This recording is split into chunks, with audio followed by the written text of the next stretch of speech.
Hello বন্ধুরা, আমার একটা ছোট্ট মিনি ব্লগে সকলকে অনেক অনেক স্বাগত জানাই। ইতিমধ্যে আমার পোস্ট থ্রু তোমরা তো জানতে পেরেই গেছো কি আমি কিছুদিন আগে নর্থ ইস্ট ট্রিপে গেছিলাম। নর্থ ইস্ট ট্রিপে গিয়ে প্রত্যেক দিনই একটা নতুন নতুন মেমোরি কালেক্ট করেছি, যেটা তোমাদের সাথে আজকে আমি শেয়ার করতে চলেছি থ্রু দিস ব্লগ।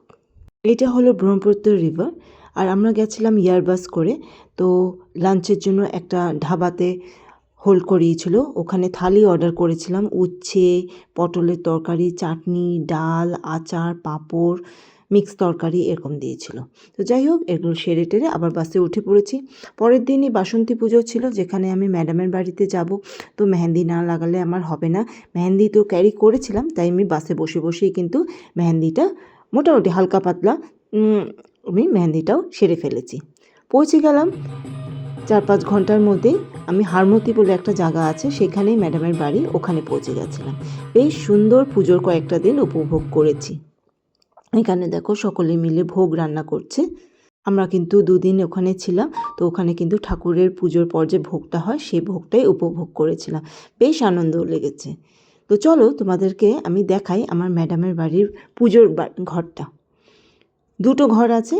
একটা পার্ট হলো এখানে গোপাল আছে, রাধাকৃষ্ণ আছে, মায়ের মূর্তি আছে, লক্ষ্মীর মূর্তি আছে, তারপরে জগন্নাথ আছে। খুব সুন্দর করে সাজিয়ে গুছিয়ে ম্যাডাম প্রত্যেক দিন খুব পরিষ্কার পরিচ্ছন্ন করে পুজো দেয়। আরেকটা পার্টে এখানে সব শেলফ করা আছে, শেলফের মধ্যে নানান রকম ঠাকুর, বালাজি ঠাকুরও আছে এখানে। খুব সুন্দর লেগেছে আমার এই জায়গাটাও। রাম ঠাকুরের ফটো আছে। দেখো, ম্যাডাম নিজের বাড়িতে, এইখানের বাড়িতে করে বাসন্তী পুজো, আর গুয়াহাটির বাড়িতে করে দুর্গা পুজো। দুপুরবেলা খাওয়া দাওয়া হয়ে যাওয়ার পর একটু আনন্দ করছিলাম। এখানে ম্যামকেও নামানো হয়েছে একটুখানি ডান্স করার জন্য। আমার ডান্স কিন্তু ম্যাডামের হাত ধরেই শেখা। আমার গানও কিন্তু ম্যাডামের হাত আর ম্যাডামের হারমোনিয়াম দিয়েই শুরু হয়েছিল। গানটাই তেমন আমার ইন্টারেস্ট ছিল না, কিন্তু আমি গান শিখতাম। নাচে আমার বরাবরই ইন্টারেস্ট ছিল, কিন্তু ছোটোবেলায় সেরকম নাচ করার সুযোগ আমি পেয়ে উঠিনি। কিন্তু প্রচুর প্রোগ্রাম করেছি।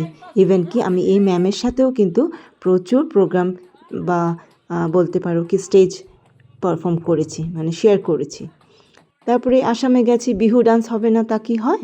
তো ওখানে বিহু ডান্স এর মিউজিক লাগিয়েছিল।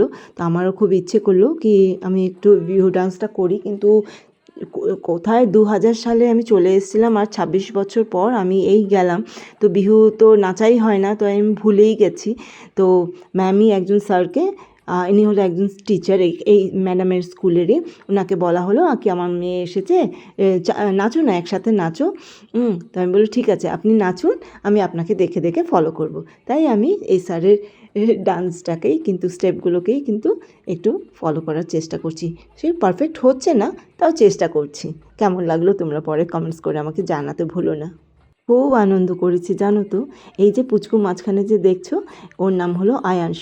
Very smart boy. ওকে যা গান দেওয়া হচ্ছে সেই গানের মধ্যেই ও নাচছে, আর খুব ইন্টেলিজেন্ট। ও জানো তো, কেজির থেকে ডাবল প্রমোশন পেয়ে ক্লাস 1-এ উঠে গেছে। এত ইন্টেলিজেন্ট ও।